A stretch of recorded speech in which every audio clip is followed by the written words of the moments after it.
Hi everyone, thanks for coming back for part 2. This is actually part 5 of my iPet goat analysis, and I was just about to explain why Jesus is coming out of a mouth and why he's in flames.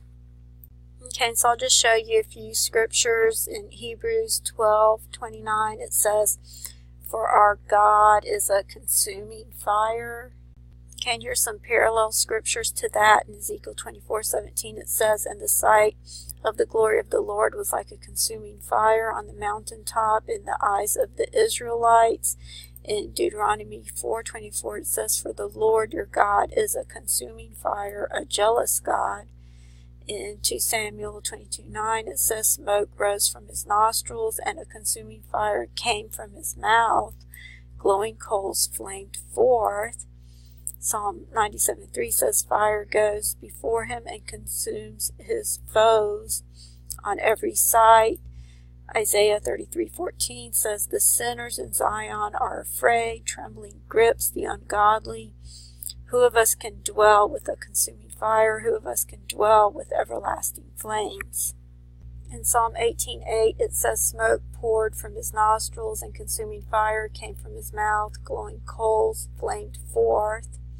And then you have some more parallel scriptures that go with that scripture.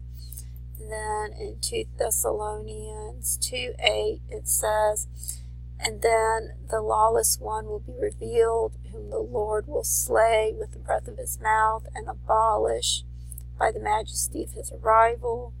And then there's more parallel scriptures that go with that one. And in Revelation 19:15 it says, "And from his mouth proceeds a sharp sword with which to strike down the nations, and he will rule them with an iron scepter. He treads the winepress of the fury of the wrath of God, the Almighty." And then again you have more parallel scriptures that go with that. Okay, so I'll just back it up again so you can see that part again.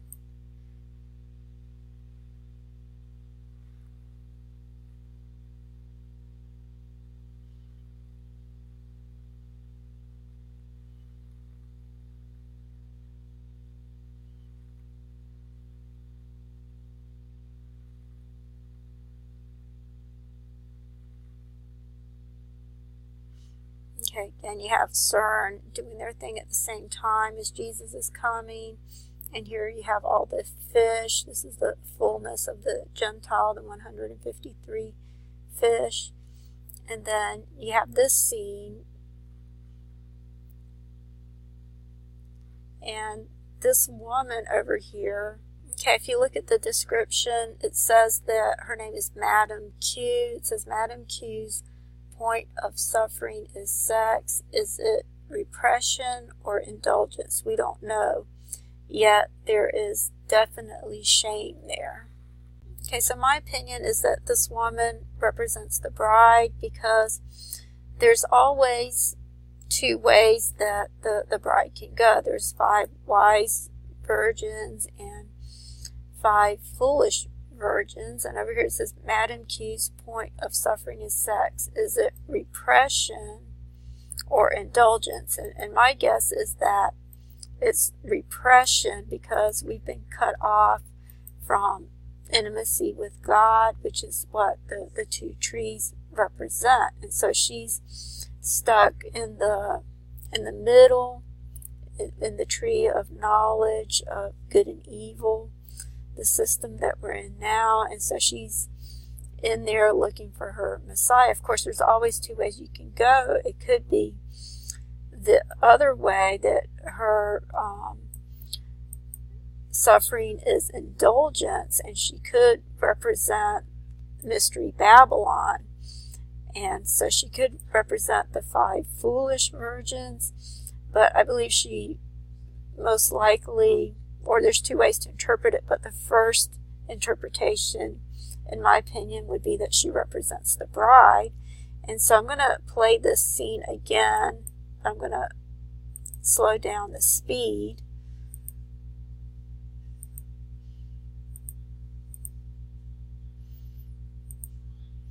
Okay, so you have the fish which is the fullness of the Gentiles going into the ark with Jesus. And then once the fullness of the Gentiles is complete, you have the rapture comes. You have the resurrection of the dead, but it's showing different scenes. They all happen at the same time. And so over here you have the sixth seal. You have the same imagery as Revelation 10 verse 8, which is right before it talks about the two witnesses in Revelation 11. And then you have this woman trapped in this tower over here, which represents the tree of knowledge of good and evil. This is the current system that she's trapped in, and she's looking for her Messiah. And then this scene that's coming up actually resembles another scene that I'll show you in a minute. But as you can see, she sees the light coming in, and she's taken back. And I don't believe she's casting spells here. When you see this closely, you see that it's a cane. So she's just falling backwards from the light.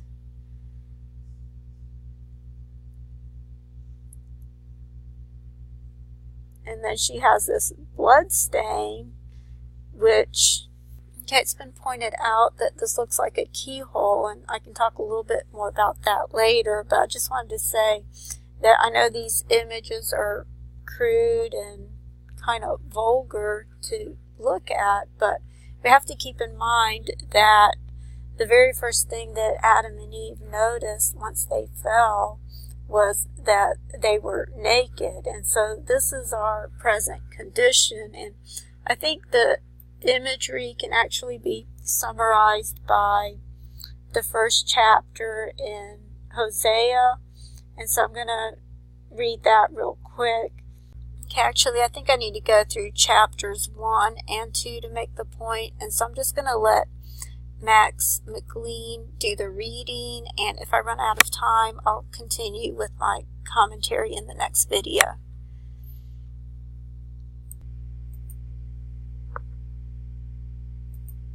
The Book of Hosea, Chapter 1. The word of the Lord that came unto Hosea, the son of Beeri, in the days of Uzziah, Jotham, Ahaz, and Hezekiah, kings of Judah, and in the days of Jeroboam, the son of Joash, king of Israel.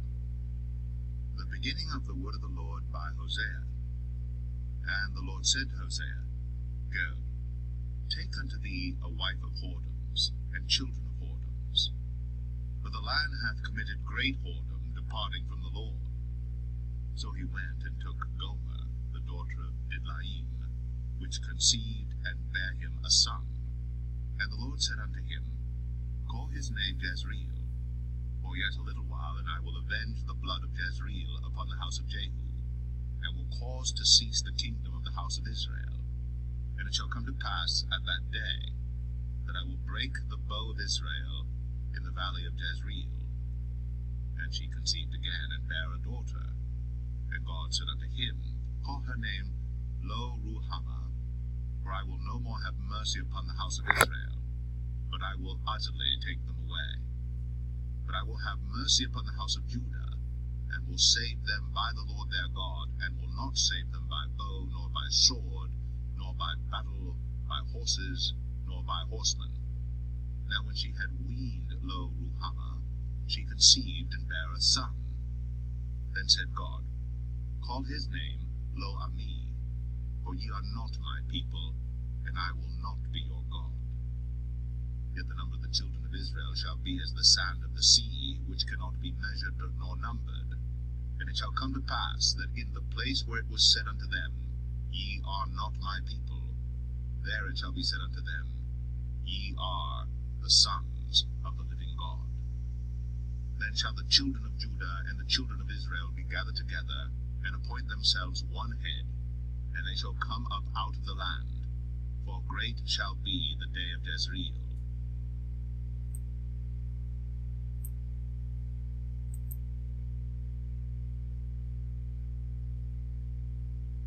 Hosea 2.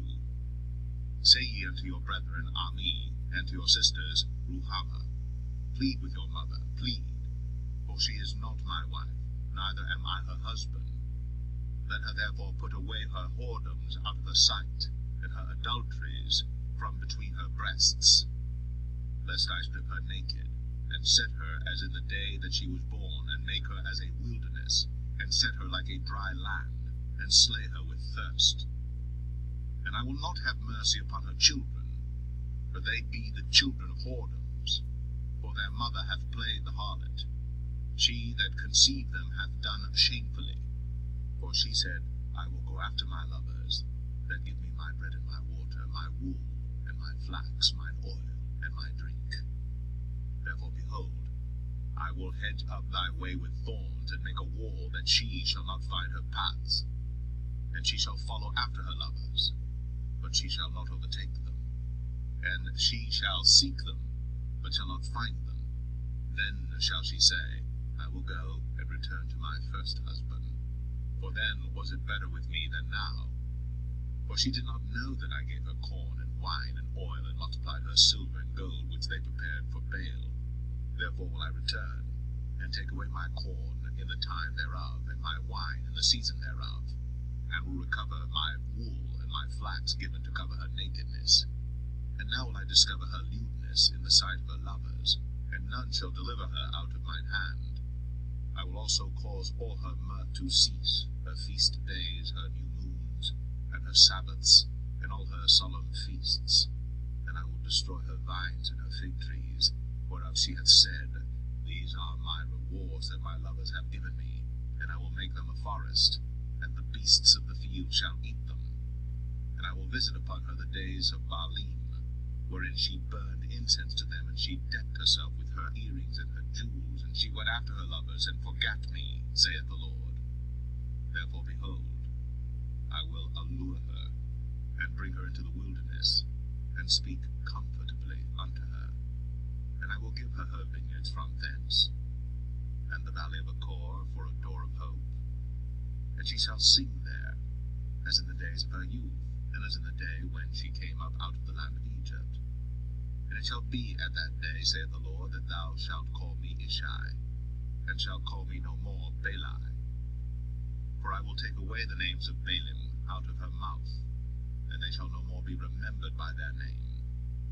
And in that day will I make a covenant for them with the beasts of the field, and with the fowls of heaven, and with the creeping things of the ground. And I will break the bow and the sword and the battle out of the earth, and will make them to lie down safely. And I will betroth thee unto me for ever, yea, I will betroth thee unto me in righteousness, and in judgment, and in loving kindness, and in mercies. I will even betroth thee unto me in faithfulness, and thou shalt know the Lord. And it shall come to pass in that day, I will hear, saith the Lord, I will hear the heavens, and they shall hear the earth. And the earth shall hear the corn, and the wine, and the oil, and they shall hear Jezreel. And I will sow her unto me in the earth, and I will have mercy upon her that had not obtained mercy. And I will say to them which were not my people, Thou art my people, and they shall say, Thou art my God. Okay, so if you go back to chapter 1, over here where it says, Then shall the children of Judah and the children of Israel be gathered together and appoint themselves one head. Over here it's talking about the Jews and the Gentiles. And I've mentioned before how I believe the Jews and the Gentiles are the two witnesses in Revelation 11, but I also believe it represents the restoration of the DNA. And so it's both the Jews and the Gentiles that make up the bride. And so the restoration is talked about here in chapter 1 and verse 11, but then it continues to elaborate on that even more in chapter 2, where the harlot is forgiven and God makes a new covenant and he betroths her in righteousness. Okay, and as you can see from this scene, this blood stain is washed clean and turns white, just like the fuller's field. And then you see the DNA strand going up, which is Jacob's ladder going up to heaven. And I'm about out of time, so I'll have to continue in the next video.